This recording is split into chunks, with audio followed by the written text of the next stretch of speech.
Natatakot siya? Or if that's your feeling, Mr. Chair, I demand that you apologize to this committee. Summa cum laude po ako, hindi ako bobo. What kind of thinking that, Mr.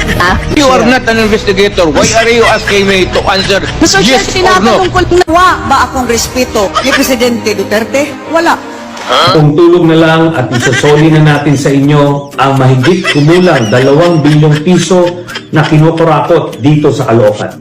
Kumusta na po yung conviction mo sa kasong child trafficking? Ano na po nangyari? Bakit andyan ka pa? Hindi ka pa nakulong? A period of short time. So, the medical doctors to educate us.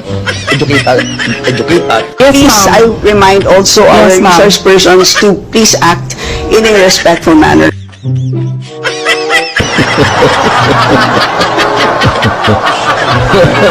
Gusto kong sabihin sa inyo bilang warning na kapag kayo po ay nagmura sa Quadcom hearing na ito, I will make a point of order on you.